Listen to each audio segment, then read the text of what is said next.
Welcome back, everybody. Automotive Inc. Today we are talking about a hot topic, if you will. Back in March, there were some deregulations when it comes to the EPA, and a lot of it has to do with emission standards on diesels and cars. Before we get started and get into this, if you wouldn't mind smashing the subscribe button, it helps the small channel out. At the end of the video, hit a thumbs up, notification bell so you never post new content, and make sure you head over to the channel and check it all out.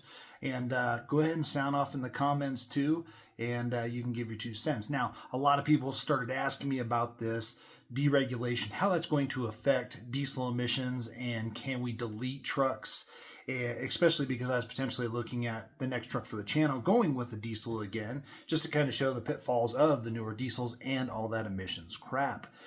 So the Biden and Obama administrations, as they went through their time in office, they kind of clamped down on, diesel and vehicle emissions, and the laws that went into effect, I think it was late 24, basically they were setting standards up for the future, meaning by like the mid 2030s, the standards for emissions on vehicles would basically make gas and diesel engines almost obsolete or almost unmonetarily smart for manufacturers, basically pushing the electric vehicle.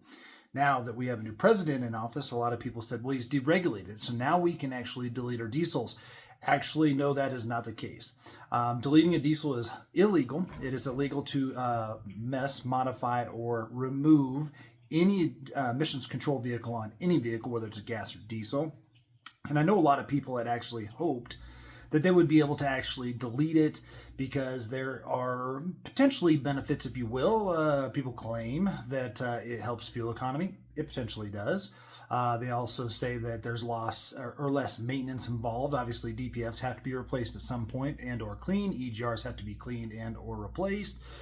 DEF pumps, the cost of DEF, everything like that. And so a lot of people were really excited thinking that was the case. Well, with the deregulation, basically what that's allowing to do is ICE engines, so internal combustion engines, they wanted to basically make obsolete, right? So when he went back to the 2020 standards, you obviously know that there were still DEF trucks since basically 2011-ish. I think Ram was first, a little bit earlier than that. And before that, we had diesel particulate burn-off filters.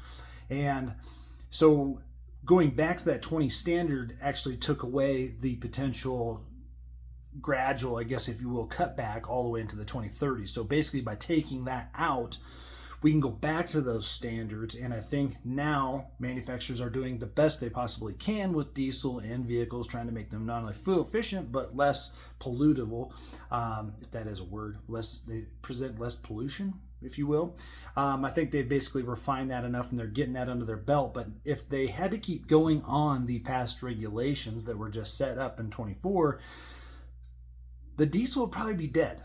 I mean, honestly, it'd be dead by 2030. And it kind of corresponds with how Ram has said that they would continue to manufacture the Cummins for Ram until 2030. I think a lot of people are kind of wondering where it's going to go, because at those standards that they had set, it would have choked out the internal combustion engine. And I hate calling it the ICE engine. I don't like that. I don't think we need an acronym for every single thing out there. Let's just call it a diesel engine or a gas engine. And one thing for sure is California is one of the only states that actually has their own emissions standard. They petitioned some time back to actually get that, but they've withdrawn their waiver on basically making the diesel engine, you couldn't sell a diesel after like, it was stupid, 2035 or something, and basically making every company that owned a diesel in California, they'd have to get rid of them or replace them by the mid-2040s. Now we're talking a long time away. But we know California's always wanted to restrict, and they've been pushing electric vehicles, which electric vehicles are fine for people. They're not for me. They don't work for my needs, but they do serve a purpose for some people. I have no problems if you're an electric vehicle lover. But at the end of the day, California did withdraw that. And we know that if any other state was going to potentially do anything, it would be California. Now, when we come back to deleting your truck, I'm not a believer in deleting your vehicle. I think if you want a diesel that does not have it, just go get a pre-2008.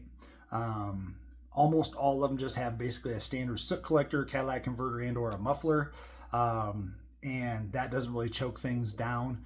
And, they're there's a lot of ramifications too on newer vehicles. It will void your warranty. I mean, I haven't seen one when I was selling cars. The minute we found out that it was deleted, we took it as a trade. We basically, the consumer that was trying to trade it had to take the $12,000 bite for us to go back and put all the emissions control back on it. So it's basically useless. The trucks now and vehicles now report everything. Loki basically reports that the mirrors fold and that the doors were unlocked a certain time. It says my drive time and idle time to them. They know everything, and they will know that somebody went into the BCM or PCM and modified that to delete. And I just can't in good conscience ever recommend somebody doing that. So if you're going to buy a new modern diesel, I would suggest you don't do it. One, to keep your warranty, because these things are ridden with problems, but I would definitely follow your maintenance schedule to prevent that. And on top of it, guys, you got to realize that some states have a primary, it's called a primary stop reason. So if you're driving through, you've deleted and you're driving through a state and you roll coal or whatever, you turned up your injection pump or turned up your tuner, and they see visible emissions, they can potentially stop you and do a spot inspection. Now, each state is going to be different. Colorado, we have emissions in many counties, but we don't have diesel emissions in every county. So, you know, hit or miss if you're going to get into a place where they could pull you over for visible emissions and then do an inspection. And more than likely, you could face fines and or impounding your vehicle, depending on where you're at. So I just can't in good faith encourage you to go out and delete your diesel. I think proper maintenance, good products, fuel additives, and following the regen cycles and everything, I think you will probably get good life out of a modern diesel. Not what you would from years ago, but these regulation changes basically saved the regular combustion engine by deregulating it, because it was just getting so much more that I think probably within a few more years the diesel probably would have been gone, at least in consumer products, like not in trucks going down the road like tractor trailer combinations and stuff like that for CDL drivers. But I do think the general consumer like me and everybody else would be having a hard time getting it. So at the end of the day, guys, you cannot delete your vehicle.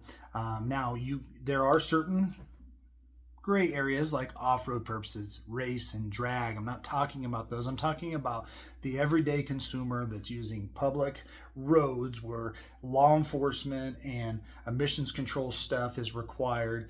And then if you do decide to dip back out on the highway with your off-road use vehicle that is deleted, you have to be aware and know where you're operating to see if that can be a primary offense for a pullover.